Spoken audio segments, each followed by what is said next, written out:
Welcome once again to the show, The Streets Interview, where we connect with the people in the streets. My name is Mami Diane, and I'm your host. The ability to speak to a congregation in a simplified manner that is understandable to all humankind requires a unique, glorified ordination from the Almighty Himself. Well, ladies and gentlemen, in today's episode, I'm joined by a doctorate degree holder, an apostle, a father, and a husband. The name goes by Dr. Apostle Joe Daniels. How are you? I'm well, very well. I'm excited to be here. We can see that. We can see the It's evident, eh? Yeah, it is. Looking at your biography, I noticed that you are a father and a husband. That's one of the main things that was there on the website. I want to get to know more of the father, the father in you, the husband in you. Let's get to know that. I always tell people, being an apostle, I'm not an apostle to everyone. Exactly. When I'm at church and people around me, they see me as an apostle because that's the work and the function of the Spirit through me. Of course, there's a time my family sees me that way, but mostly in those circles. But when I'm home, and I love my kids. I also saw that you are a father to two kids. Yes. Boys, a boy and a girl. I love them so much. Sometimes we play slug, run around. We've got good rapport together. That's a good thing. Yeah. So the main agenda of the show is to go into the streets and talk to the people. And with me, I have Dr. Apostle, and he's going to be answering some of the questions that the people have in the streets about fatherhood. Most people have questions about fatherhood, about being a husband. People want to know why husbands do these things. And we have an apostle. We are blessed to have an apostle in the house. We want him to go deeper into the things and tell us, maybe give advice to the fathers out there. So we have questions, and I have my colleague who is in the streets asking people questions. I hope he's okay. Let's go right to the person in the streets. Hello, Mami dear. Hello, how are you? I'm okay. How are you doing? I'm fine. It's obvious. Yeah. It's obvious that you are looking good. It's obvious that you are good because you're looking good. Thank you. Yes. So today Tuma Streets, tine mibvunzo yakawanda ine vanhu towards their fathers, towards their husbands. So pick 1-2 mibvunzo kuti guest wedu anokwanisa kutibatsira kupindura those questions, because mibvunzo iyoka hakuna mumwe munhu anokwanisa kuipindura. So we are going into the streets, and I'm sure that our guest is ready kuti apindure mibvunzo iyo. So we are going in the streets. Let's go.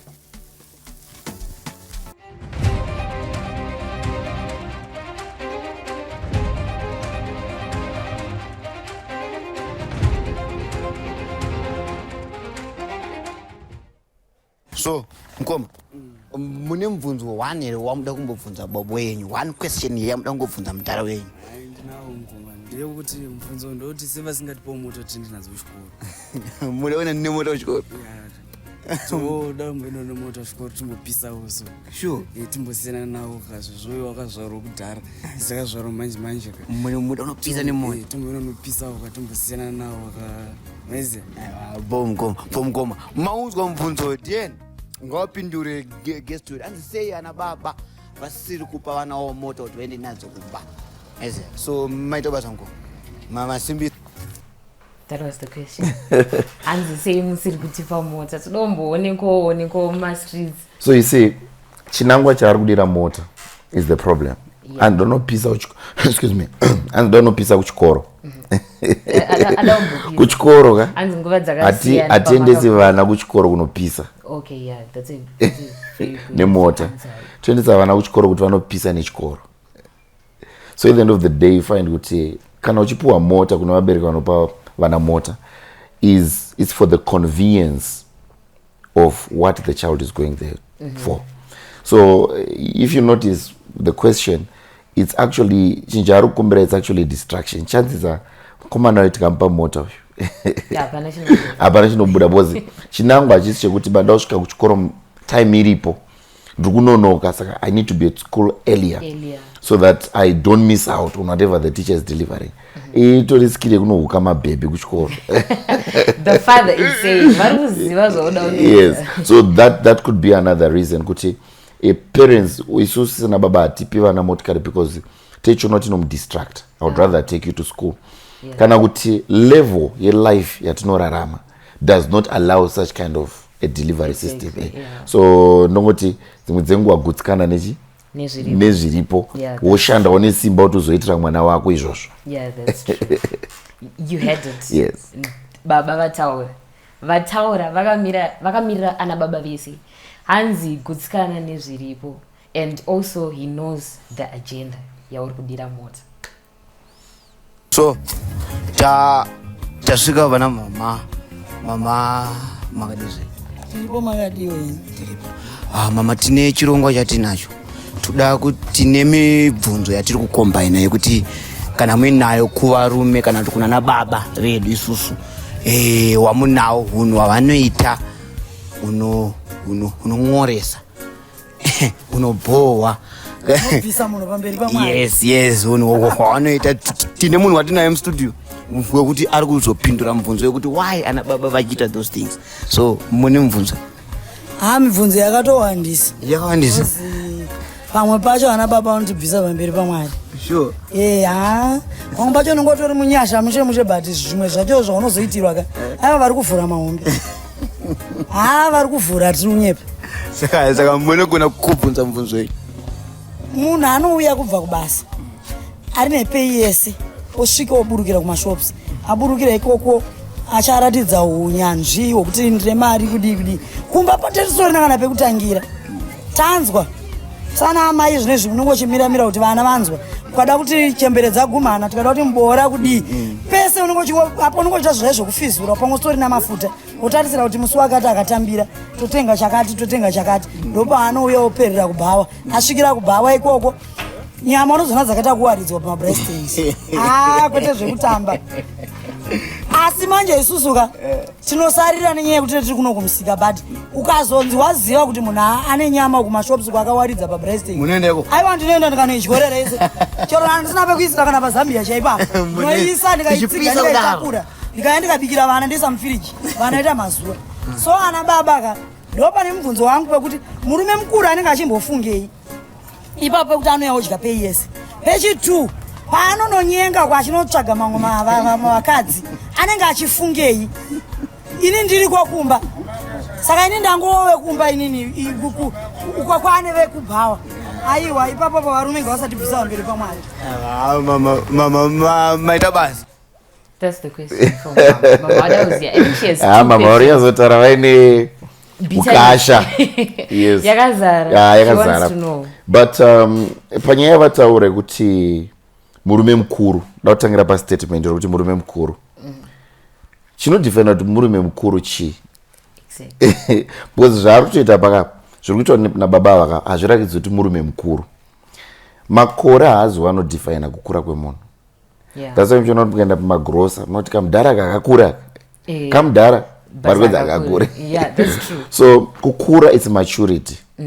So ukacheka pesi panobereka mwana mukomana panonyorwa kunzi male hapanzi men musikana female hapanzi woman. So kureva kuti vamwe vana baba males marriage they are not men in marriage. That's why they behave like children because mwana ndiyo kuti ukamisira chikafu chese kana kuti uchitanga kuendesa mwana kuboarding anopedza takesi ne one day. So the problem nana baba vamwe vari kudzoko ndeyekuti they have not matured to understand that I have a responsibility that demands my contribution. Those are really up. So I can go enter some immediate pleasures at the expense of the people behind. So baba what only problem. But ngatisa vana baba ngatiti baba ava. You can't put us all under the same category. Bucket, and then wataura nyaya yekuti vanototora umwe mukadzi kubhawa and so forth. Ndo upwere hwacho. But however zviripo zvimwe zvinogona kucontributa pakuti pamwe kumba uku mai havasi kupa baba zvinhu zvavo vakuenda pamiedzo. Kana bhaibheri chai rinoti kana matsanya musatsanya kwenguva refu kuti muwane time yekusangana murege kupinda pamiedzo. So people go out there to look for women, other women who they've got a wife at home for different reasons. That's Even though it's not godly. But ndo zvimwe zvinokonzeresa. Saka kuti baba ogarawo pamba mai ngavaite basa rawo. You see, to balance kwese. But baba wemi kana maita pressure, havafani kubuda kunze, kunotsvaka kunze. That's true. I think it all goes back to the maturity. Yes. Yes. Mazvinzira. Yes. Ana mama musasa pinza ana baba vese mu bracket one. Yes. Vanyu. Ndevenyu. Anyways, we are going to go to the next question. Okay, so izvo tasangana na mukoma watinawo mukoma makadise kurise kwa mukoma zvirise ati right zvedu nyaya ndandamukutsanangurira nyaya yatinayo ende mubvunzo munawo vakamirira kunzwa mubvunzo iyi. mubvunzo wangu uri kuna vana baba ndewekuti vari kushayei mudzimba zvekuti vanoswera vachiita tsomutsomu nevana vadiki chii chavari kunyatsoshaya mudzimba kune madzimai avo? Vari kutsoma vana vadiki, vari kutsoma vana vadiki zvekuti isusu vacho takusara tisina wekutsoma. Tatova pacompetition. Wakamutsomerwa? Tatova pacompetition, totongozviona zvedu tava pacompetition. Okay. Hanzi why muri kutsoma vana vadiki imi makaroora muine vakadzi mudzimba? Chii chamuri kunyatsoshaya ana baba? Mudaro wangu pindurai. Handina kuzanzi why muri kutsoma. Ko kana tisu tiri kutsomwa nevana vadiki pamwe tisi tiri kutoita se tiri kutotsomwa. Pane zviri kushayikwa pavana vadiki nevasikana vezera ravo zviri kuwanikwa patiri madhara. Saka panonyatsoona kuti ari kuti tisi tiri kutsoma here vana baba kana kuti tisi tiri kutsomwa at the end of the day. But however zvinongodzokera pane zvandataura kuti zvinhu zvakawanda zvinoitika mudzimba umu zvisingazivikanwi even nevana ava. You see that I'm not saying this to justify zviri kuitwa nana baba, but abvunza kuti sei zviri kudaro. Chimwe chezvikonzero ndambotaura kuti vana mai vari kunyima vana baba. You see that because havana mari kuti usanibata manheru. It's happening. And then also kutoni mweya inobata chaizvozvo ndotobata vana baba. Then kechitiri vana mai vamwe vacho havasi kuevolva.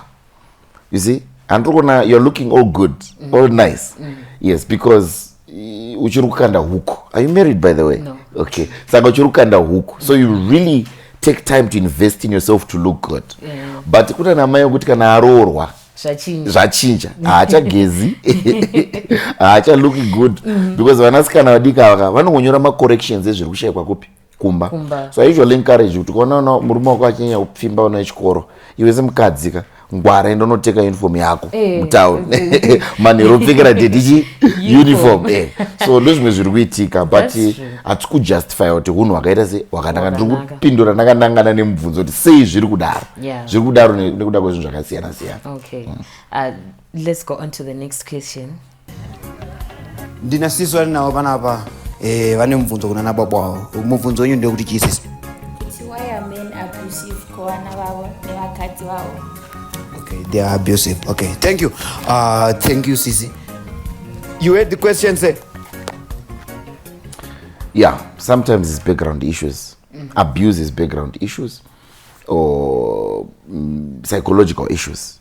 It's not easy to be a father in the house. Mune ma pressures anouya nekuda kwe being a leader, a father in the house.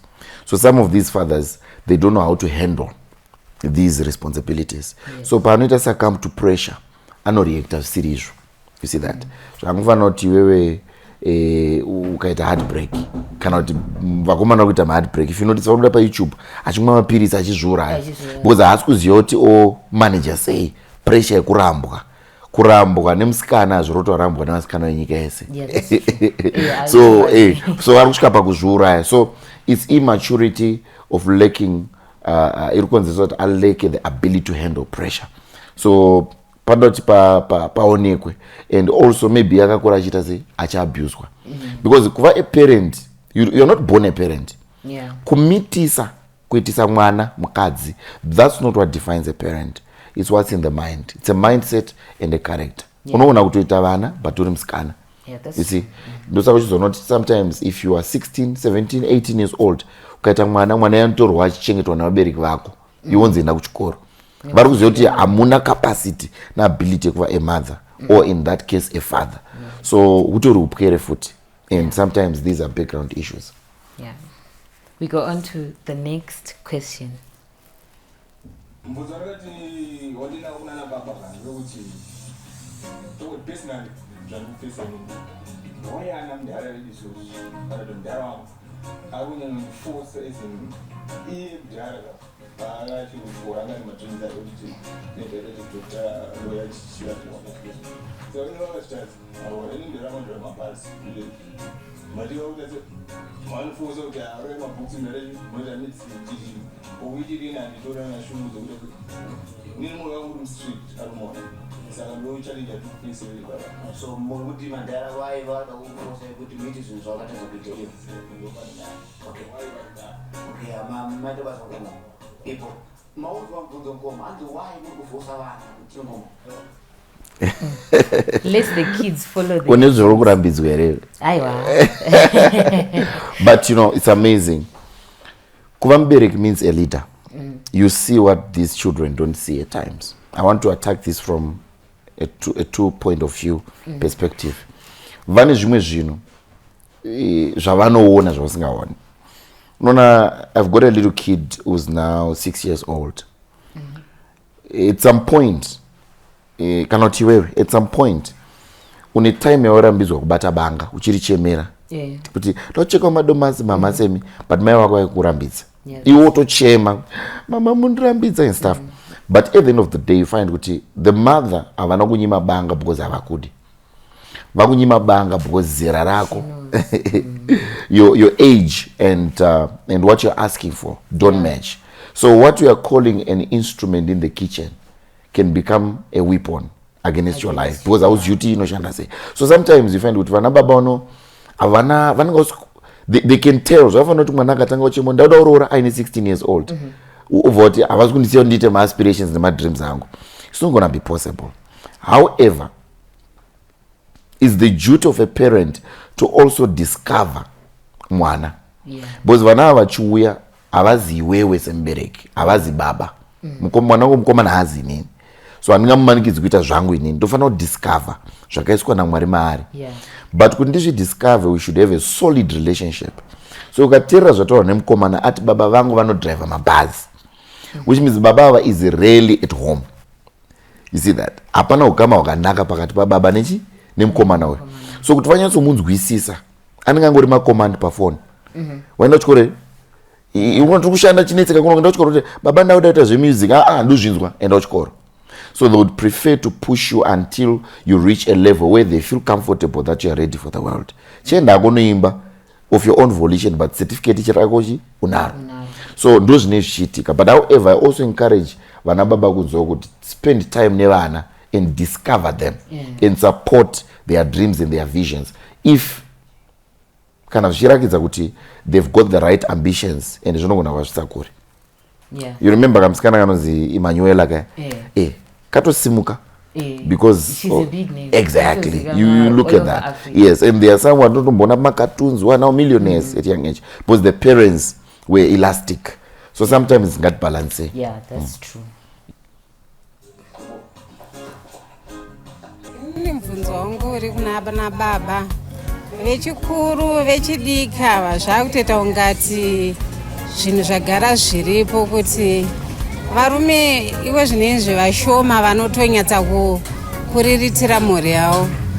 Nhamba yevarume vazhinji yatiri kusangana nayo, vamwe varume vanogonoita chero vana 10 akasvika pasi yamwana akasvika pasi yamwana akasvika pasi yamwana. Varume vashoma vanozodzoka kuzotarisa kuti ko mwana wangu ari kurarama sei, mwana wangu adyere aenda kuchikoro here ari kugara pakaita sei. Havasi varume vakawanda vashomesa. Saka inini mubvunzo wangu uri pavarume kuti ndosaka varume vamwe vanozoguma vaendeswa kumaintenance nenyaya yekuti vanenge vasingatombotarisa kuti mwana wangu ari kurarama sei. But uchinyatsonzwa kuda kuti kwese kwese kwaenda uchinosiya vana. Saka mubvunzo uyu ndowekuti chii zvinombofamba sei, kushaya mwoyo here zvinombofamba sei? So varume vanofanira kuita vana vavanokwanisa kuchengeta kwete kungodyara kwese kwese. Because munhu anotongosvika apa wosiya mwana apa wasiya mwana apa wasiya mwana. Kunakidzwa here nekunzi ndinonzi baba vevana 15 kana kuti but vana vachena usingazotocheuka. Mumwe unoona kusatoziva mwana wako wasangana nemuroti mai vachana vakasangodzoka kwauri newo hauna kana pfungwa yekuti ndimbozocheuka kuti ko mwana wangu uya zvinombofamba sei? maita basa euda mubvunzo ndiwoyo, pindurai. This is a very simple issue.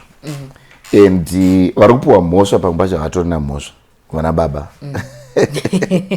because hanzi vari kusiya vana kwakasiyana siyana. Ukatarisa baba vasi vari kutakura mwana wayo 9 months kuti mwana uyu indofunga kuti panyaya iyi munhu ane dambudziko chaizvo ndaari kusiyirwa mwana. You see, hatiri kusapota behavior yekufamba uchingosiya vana pese pese, but chero murume akasiya vana modzi, mukadzi ane zvaanogona kuita kuti mwana iye asavepo. Mune mafamily planning and so forth. So to a certain degree I want to blame the women out there kuti uchidanana nemunhu unofanira kutarisa capacity yake neresponsibility yake, because urikuona kuti mai vechi 50 now havana kuresearcha kuti chakamboita kuti vasiyane namai vekumashure chii. Vakabatwa nemashoko zvisina backup. Kana uchipinda basa you go through verification processes. Anditika unotsvaga unonzi pamba pako ndepapi, address yako ndekupi, uye nemafingerprints. They want to verify who you really are. Because watudza zvauri but akudawo futi backup evidence. Saka these women they are being deceived nenhubu dzevarume, because varume ava dzimwe dzenguva vanonga vasoda vana anotozishamisika achiudzwa kunzi ndine nhumbu. Itori nzira yana mai ave kuhuka chi baba. He is not ready for that responsibility. So at the end of the day parikunzi varusiya vana apa, varusiya mwana apa, it takes two to tango. Hakuna mwana anoitwa nemunhu wani. It means amai vasara nemwana ava vanenge vachitodawo chi mwana. Ora zvamasara nemwana muri kuti baba ava vachamuchengeta sei? And by the way maintenance haichadyi baba chete. Ini ndikatotora vana inini ndine right yekuendesa mai vavo kumaintenance kana vasina contribution yavari kuita. Ngatirege kufunga kuti maintenance ndeyana baba chete. So at the end of the day tinana mai futi vakamirira kungorarama nemaintenance iri kubva kuna baba but haana contribution, haana chakewo chaari kuitawo chinoita kuti vana vaite se vakure. So ndiri kuti ngatichenjerewo isusu vana mai kusangana nemadhara vamuri kuti vari kusiya vana pese pese. Ramba kusiyirwa mwana nemunhu wausingazii capacity yake yekuchengeta. But imo futi vana baba zingizigonyera pamwe vari wenyika haiti se aperi. That's true. Hanzi ziva munhu wako ndo zviri kutaurwa naApostle. Ziva munhu wako woziva kuti anokwanisa here kuzochengeta mwana uyu. Izvi tasangana namukoma watinawo. Mukoma, mubvunzo wenyu Zimbabwe yaumirira.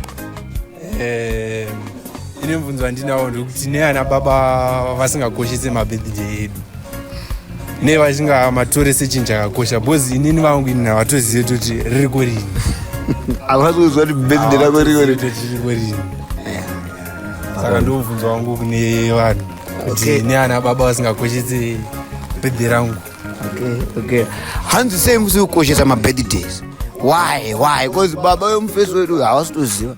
Okay, maybe vanoziva. I mean, why? Over to you, sir. Hanzi vana baba hatisukoshesa mabirthday vana. Unoziva sei? Pamwe ringi rakambopfuura usina kana chamaita kana kutaura kana anything. Kureva kuti ari kumeasure yardstick yaari kushandisa is not a fair yardstick. Because kukoshesa kwebirthday hakuzi chete pakuitira chinhu. Mari yacho handina, ndiri kuendesa kuchikoro. You see, but kurikoshesa zviri mumwoyo mangu. Angataura kuti sei vasiri kuexpressa kuti vari kurikoshesa. You see, because maybe pamwe pacho havana zvikwanisiro, he doesn't have resources. Because when you talk of remembering someone's birthday, you need money, you need to buy a cake. And number two, vamwe vacho havana kukura vari mazviri. Kwavakakurira zvanga zvisingakosheswi. But maroro zvinonzi handei kumaroro, michato zvinonzi handei kumuchato. Because that's the system they grow up in. So iwewe uri kuona nyaya iripo, you can sit down with your parents, you can try and change it in a nice way. Zvikarambawo chizvikorekta pamwana wako. Mazvinzira. Hanzi zvakaramba correctawo pamwana wako because vanhu vanokura zvakasiyana siyana. Now that you've noticed it, maybe try to change it or even talk about it. Kana kutotanga nekuronga ravo racho iwe uri koshesa ravo here namai vako muri 2 mune here zvamuri kuita musi webirthday ravo kuti vadzidze kuti saka birthday rega rega. Chandingada kuziva kunana baba ndechekuti vanotarisira kuti vana vavo vasikana varorwe nevanhu vakaita sei, like maqualities avanotarisa kumafesi kuvakwasha wavo imimi. Okay. Ndo zvamunoda kuziva. I think kuti ndo panenge pachida kunyazo azipane zvakamboita zvagara vanengada kupinzira like baba wacho anopisa chaira kozina handishoresa ndinoona uvuchitarisa baba wacho vari against our relationship. So ndonzwisa kuti vanonyatsotarisa kuti face uyu anofanira kunge akamira sei. So toda maqualities ari kutariswa nanababa kuvakwasha vedu. Maita basa ngo maita basa euja mazvinzwa anzi maqualities amuri kuda kuvakwasha ndapi maiziya. So thank you. Obvious ndatoziya ndatona smile iri pafacebook ndikati wapafarira apa. Titounza vanhu vakaita sei kumba. Hakuna munhu anoziva mwana wako kudarika iwe mubereki. That's why you find kuti mwana wemusikana is a very sensitive person, a girl child. Unonyazoziva kuti ane ukasha mwana uyu. She's got a problem of temper. Ane unyope. So ini semurume zvandinotarisira pamunhukadzi semurume akaroora anofanira kunge achishanda achiteerera asingapinduri, you know those characters. So unonyatsoona kuti mwanasikana wako uyu ane problem. So that's why I find kuti pamuchato is the father that gives hand in marriage. Ari kuapprove angatoti amen. Itori amen zvisho. So anoita hand in marriage because anofanira kutanga approve because he knows his daughter better than you do. So he can tell kuti relationship iyi ichasvika kupi. You see that? Number 1. Number 2, iwewe semukomana Adam asati apuwa Eve akapuwa garden. Garden to take care of Eve. And you get what I'm saying? And akatanga kusikwa ndi Adam kwete Eve. So makore chaiwo remember men of God, I've had many counselings. Marriage mazhinji ane mukadzi ane makore akawanda ana Eve akatanga kusikwa akapuwa garden murume ndokuzouya. Most of the time 70% of them they are problematic.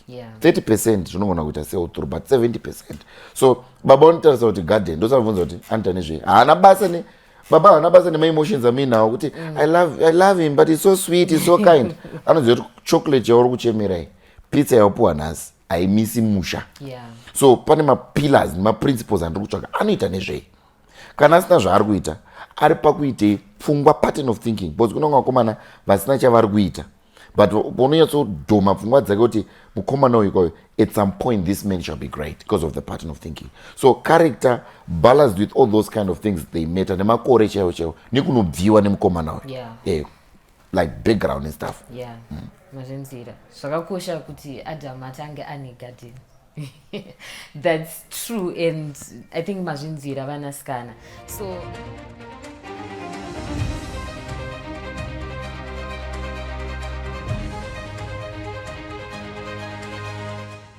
now we've come to the last segment, which is also the third segment of the show.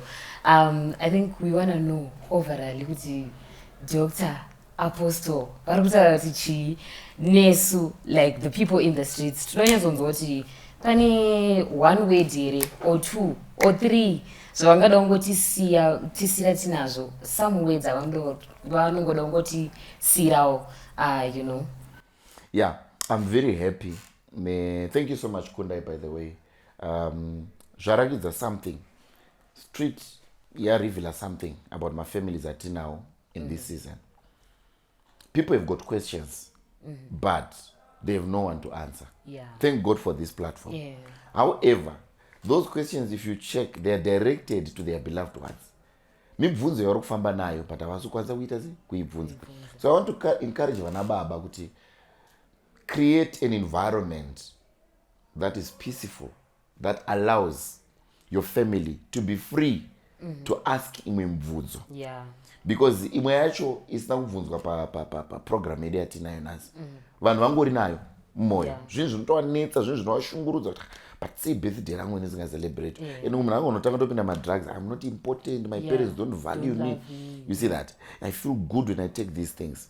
So zviri kurakidza there is a weakness within the family setup in Zimbabwe at this point in time. So I'm saying as fathers, as leaders, create the right environment, the right atmosphere, the right family atmosphere that gives your beloved mukadzi vana a moment to be free to talk about certain things without you feeling offended. Yeah. Yes. And the Ipai platform. What about the daughters? I think I want 1 or 2 words. Yeah, I believe a daughter is a very sensitive personality in the house. Once you have a daughter, you need to work extra hard. Because mabora ngoma ari kunzoku vamuri kuzodisapprova vauya vachitira kuroora vari kushandisa zvamusina kuitira mwanasikana. So vanasikana, women naturally are created to spend. You see that? They are created to spend, not to work, to spend. So you find kuti akaona mukomana amupa pizza terrific Tuesday atodyira. Akaona mutengera phone atodyira. But inisa baba ndikagara ndakutengera pizza iyoyo svika usikachadi kuiona, mafoni iyoyo svika usikachadi kumaona. When this guy comes, you're not going to be bribed at the expense of who this person really is. So I'm saying if you've got a daughter, work extra hard to give her the best of the best. So that mukomana akauya andikakunda yakauya achitaura cha busy nopa dollar airtime. Anoti dollar airtime dinaro. iPhone dinayo. What else can you put on the table?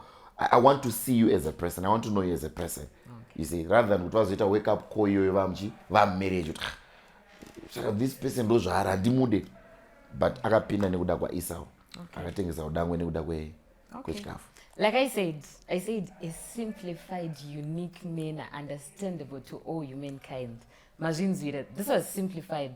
Tatine ma questions akawandisa but asimplified. Tamanzwisisa. Takuziva ma answers. So we thank you, Apostle. You're very much welcome. We thank you so much. I'm going to hand over to the streets again. So thank you, Diane. That was the show for this week. That was the show. Mibunzo, my answers, my manzo. I hope my answers are about Sira, not only Vabunza, but Munuwese angachona this show. Don't forget to honor this show again next week. From me, the law specialist Diane from the studio and the producer. Yeah, thank you so much. Bye-bye.